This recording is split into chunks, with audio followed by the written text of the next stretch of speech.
back at the full frontal, baby, and today we're going to be turning our attention to building a roof structure using all these materials shown. It's going to be all in one video. This is going to be step by step. This is going to be completely instructional for those of you guys at home. So buckle up if you have a few moments, and it's time to get to work. First things first, we put the ledger board on where we know it's going to go, and we cut out the Tyvek because we want this to bond directly to the sheathing. We're going to be using a 2x8 pressure-treated wood for both our ledger and for our girder. We're going to be having a double 2x8 girder going all the way around. We check plumb, level, and square every single part of the way as we do this. We mark and we cut. We always use a square to make sure we have our precision cuts. And we just temporarily are framing everything in with framing nails. We're going to go back and use half-inch lags after we get the majority of this built. We're going to be using half-inch lags to lag the ledger board into the beams of the home to fully lock it in. We're also going to be locking that left side of the rim into the beams using ledgers as well. Lags, excuse me.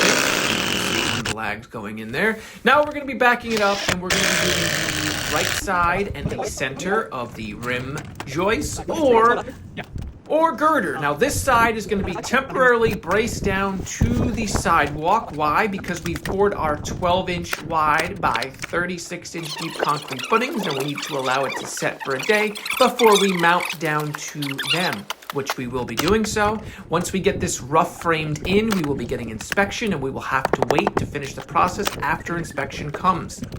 Now, we're putting the first plate all the way around the girder. Next, we're going to be going with the double. The double just means 2 of the 2x8. Now we put our ridge piece on, and we're going to be doing our roof rafters to them. This was laid out to be a 5 on a 12, but we will see how it goes. The pitch will be dictated by the mark underneath the window that we must reach in our height. This is going to be 9x5 for our girder, and we're going to have a 1-foot pass with our rafters. And here you see we're cutting out the notch so the rafter will sit on the 2x8 girder. We're going with 2x6 for the rafters, 2x8 for the girder. We're going in regular wood for that, not pressure treated. We're putting that on every 16 inches. It's actually going to be under 16 inches in some areas as well.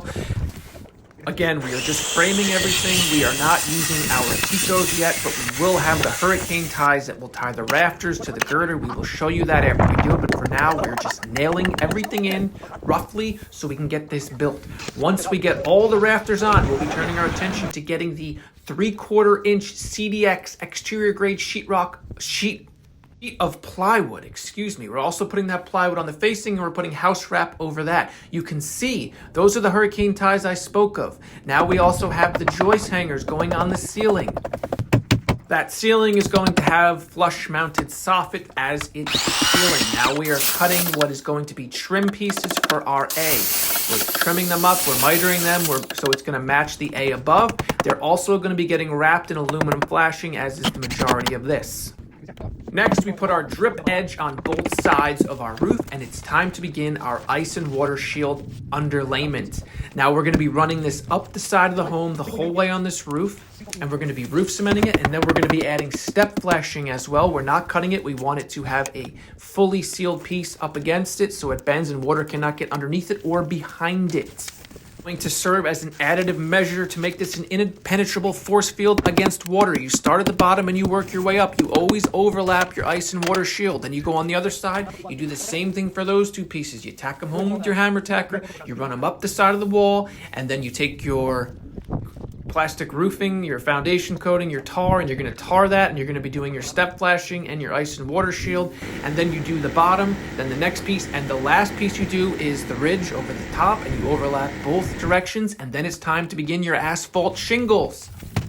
It's laid the same way. Start at the bottom, work your way up, overlap as usual. You know the tabs, you see the tabs you must overlay. You cut, you stagger, and you go. You're going to be doing your flashing. You're going to be caulking your flashing, your roof cementing your flashing entirely as you go. That will be shown after the roofing product is completely done. After the roof is on, it will be time to wait for our inspection after and only after we mount the 4x4 post to the roof. There's the flashing I was speaking about. The 4x4 post to that concrete using the post brackets. We have the post to girder brackets already on. All the Simpson strong ties are on. We are fully ready for inspection. That should be coming any minute. Once we get the okay to go ahead, we'll be finishing our build for the roof structure. We'll have that out probably as soon as tomorrow. So thank you for all you guys who have watched, and look forward to it tomorrow. Take care.